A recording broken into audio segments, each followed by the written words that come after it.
In mentioning positions I've held, sorry, you left out the most relevant one, which is I was once Assistant Secretary of State for East Asian East. Affairs. And it was in being confirmed for that job that I had to sit in the hot seat while the late senator from North Carolina.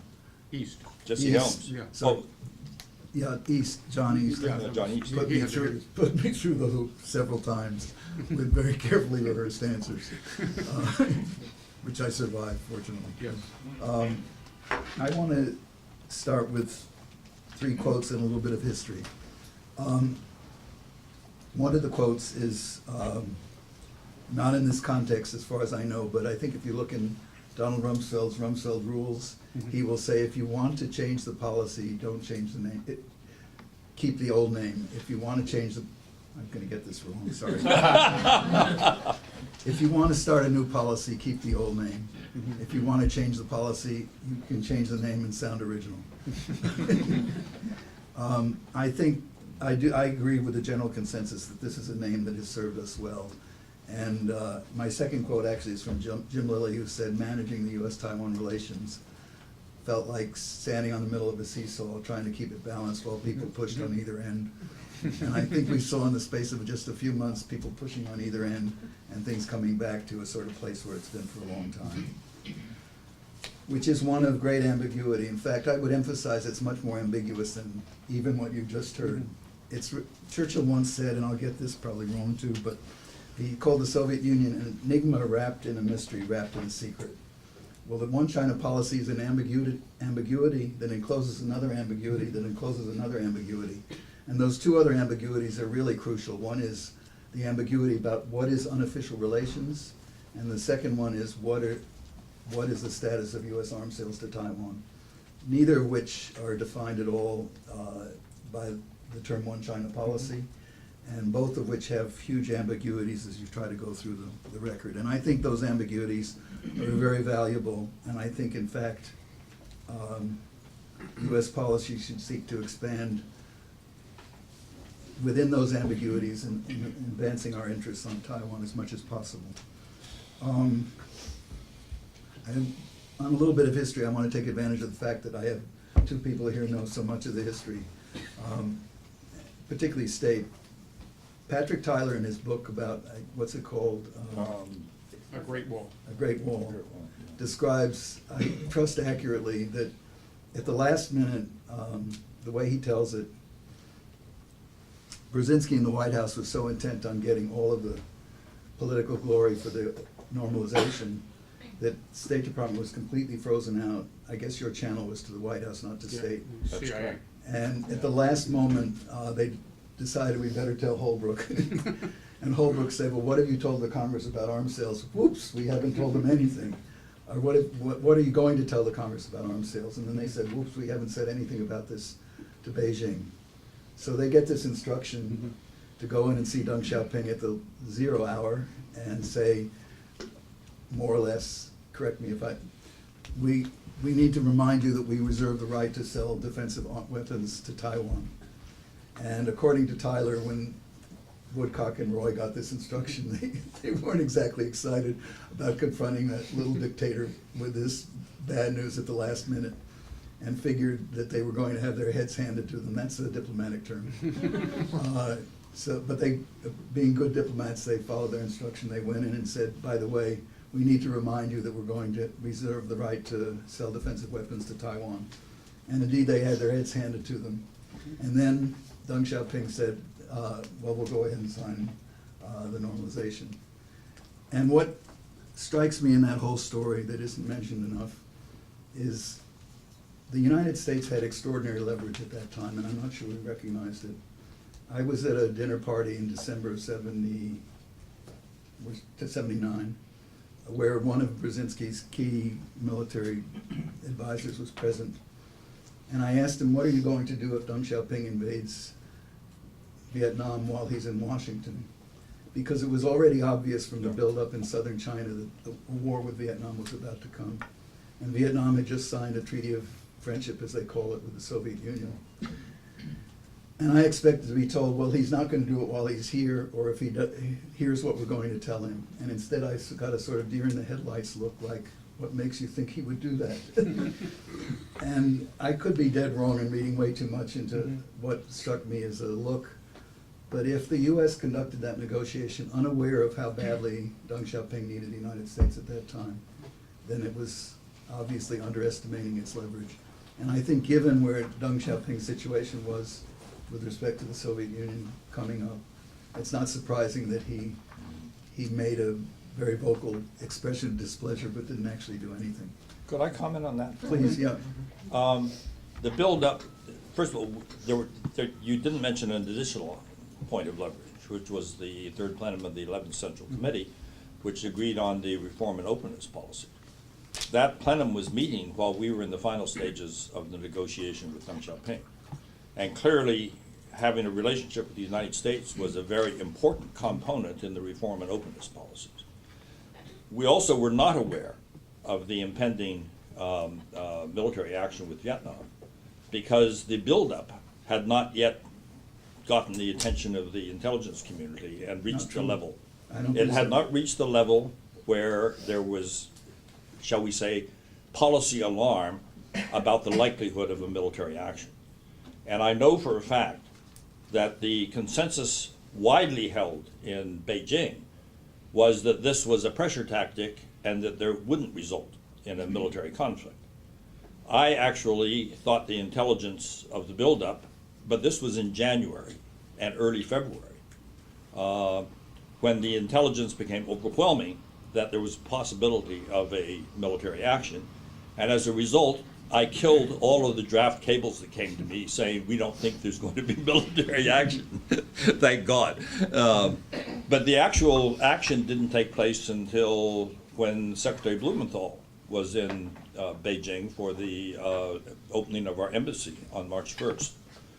So that we were completing our negotiations in middle December. And so there was a 3 months lag between, or January, February, yes, over 2 month lag before the military action actually took place. So that, and we never got any intimation from Washington that the military buildup was taking place and might result in military action against Vietnam. That occurred after the agreement. Look, there's no way to read intentions from satellites. But what you could see, and I would not have asked that question if I hadn't been, I was in a relatively lowly position in the Pentagon at that time as a Deputy Assistant Secretary. But I saw the daily briefings on military intelligence that came through, I guess mostly DIA, some CIA. There was clearly a buildup going on in southern China. And it was also, I'm trying to remember, this is in relation to the Vietnamese invasion of Cambodia, which I guess was November? No, December. December, okay. December. So it was Right probably around Christmas time is when the invasion. I may have my dates wrong, but what I asked the question because I was seeing this from what we were seeing from satellite photography, not any insight into intentions, Yeah. which turned out not to be very good. But that's interesting. I'll just make one additional point. I think both of those were, shall we say, issues of leverage. I don't think that leverage would have been useful in dealing with what I called the three basic elements of the bottom line. In other words, China was not prepared to be coerced into letting us have an official relationship simply because of those factors. No, but the arms sales issue might have been resolved earlier differently. I don't think we would ever have resolved the arms sales issue. And incidentally, the fact that we intended to continue arms sales was part of our briefing of Congress before we began the negotiations. In other words, while we indicated that our bottom line was that we would have to end the treaty and pull out our troops, we were not prepared to end arms sales. So while Holbrooke may have raised that in terms of whether we had briefed Congress at the last minute on the outcome, it wouldn't have been a surprise to the top leaders of Congress. I think what Holbrooke says, what Tyler says, Holbrooke said was that, what are you going to tell Congress that you told the Chinese? Okay. Yeah. Not what have you told Congress already? Incidentally, the way the query came to us was, did Deng Xiaoping understand, because we had made a presentation on arms sales, based on our instructions from Washington. And the question at the last minute, after we thought we'd wrapped everything up, was, can you certify 100% that Deng understands that we will continue arms sales?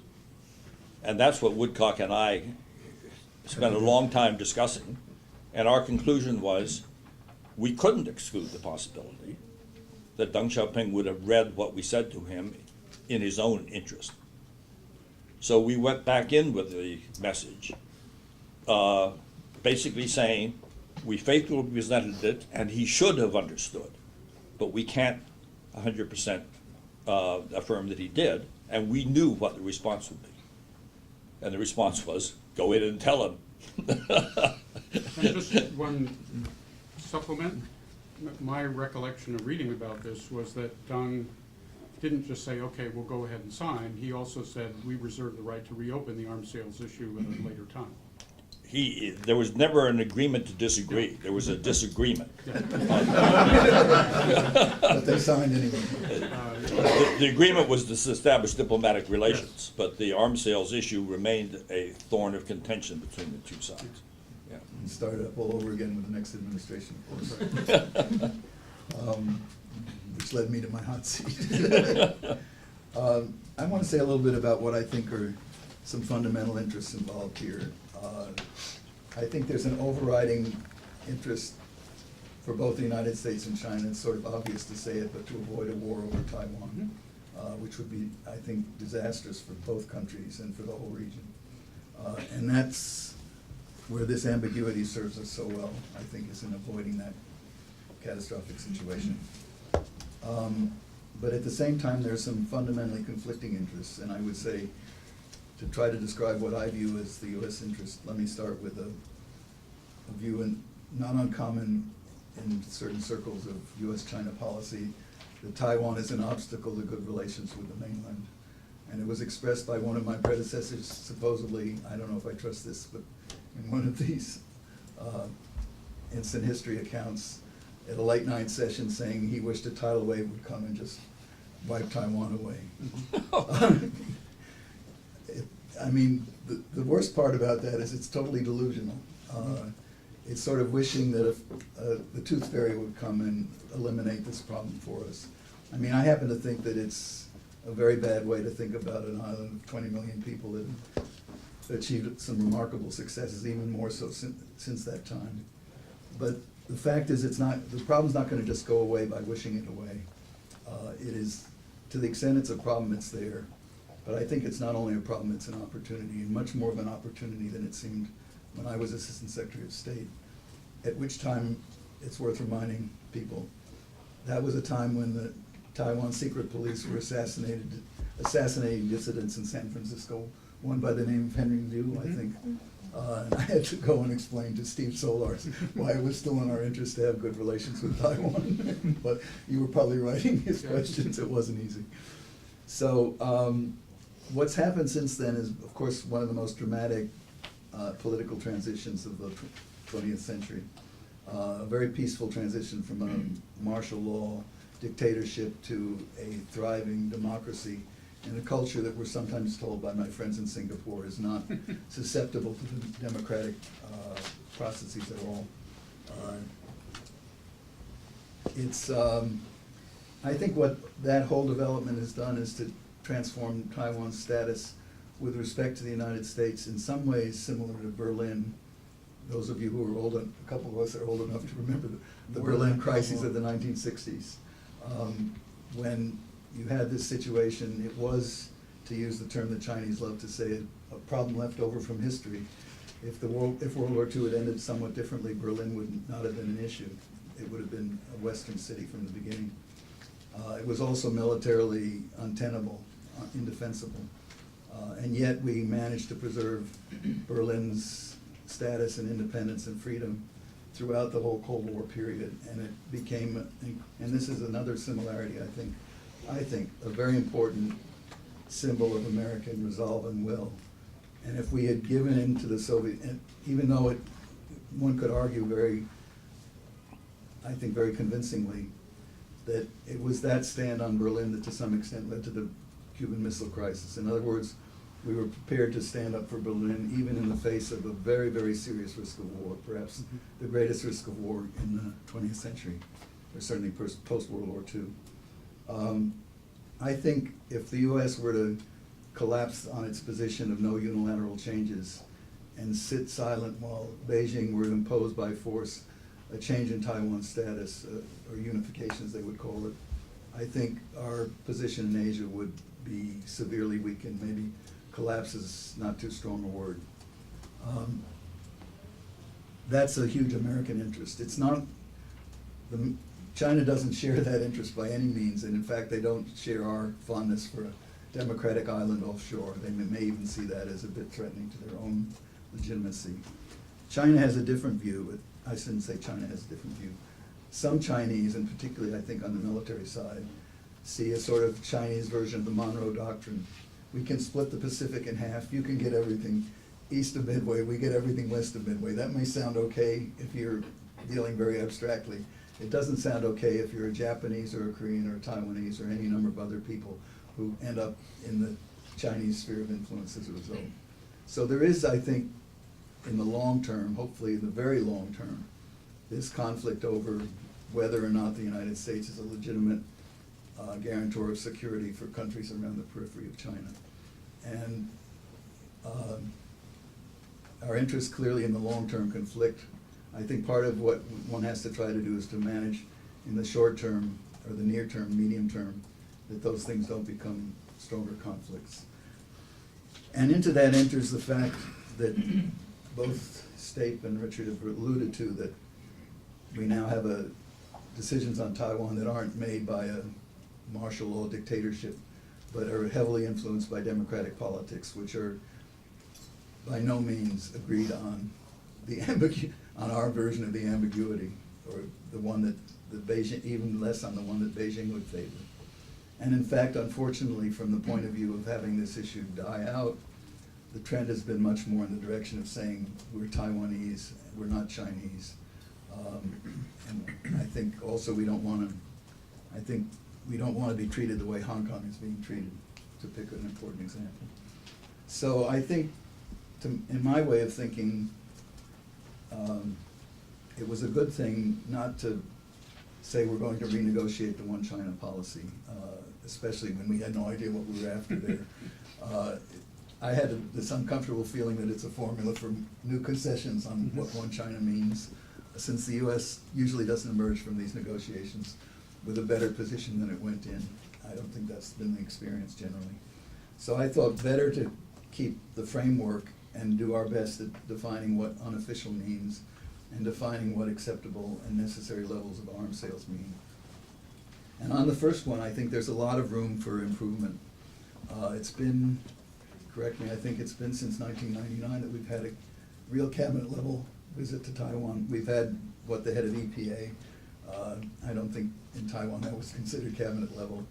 And there's no reason at all not to have unofficial relations include Secretary of Commerce as it has, the special trade representative as it did under, I guess it was Clinton's Commerce Secretary. It was Bush Sr.'s trade representative, Carla Hills, who was the first cabinet level officer, I think, post-normalization. Precisely in those areas that don't entail political but rather functional responsibilities: commerce, health and welfare, or health and human services, especially when Taiwan has played such an important role in dealing with its own version of the SARS epidemic, and has a vice president now who, by the way, is a PhD in epidemiology from Johns Hopkins, which makes him an interesting interlocutor. I think we could do more in that area, and what have we accomplished by doing that? A lot of it is symbolism, but it's a symbolism of reassuring the people in Taiwan who want to push, I think, too hard in the direction of saying, look at all the attributes we have that should make us an independent country. Let's go ahead and declare independence. What are the Americans going to do about it? What are the Chinese going to do about it? Unfortunately, I don't want to know the answer to either of those questions, and I don't want to see it pushed politically. I think one way to avoid having it be pushed politically is in fact to show that unofficial is a more expansive term than you may have thought it means. And I think there's similar requirement with respect to arms sales. And in fact, when I had to testify in defense of the August communique, one of the talking points that I was given by the China desk was to emphasize that China had declared its fundamental policy was to seek peaceful change, peaceful resolution of the issues between the mainland and Taiwan. And I was told, didn't just see in my interest to question their linguistic expertise, they said the character that was being used for fundamental was very, very fundamental. And this was not a minor policy, this was a big concession on the part of the PRC. And I think Reagan privately had his own interpretation, which he did write down and made sure that Schultz and Weinberger saw it. That basically said, our view is we will maintain or reduce the levels of arms sales consistent with the balance across the straits. Which means that as long as China continues with the kind of buildup we've seen in the last decade and longer, there needs to be balancing in quantity and quality with respect to what Taiwan has. And I think that's a framework that we can live with and should live with. I'll stop Over to there. you. Great, terrific. Thank you so much for that. And during the remarks, a central theme has emerged, which is how the One China policy served the United States' interest in sort of managing the triangular relationship. And given your vast experiences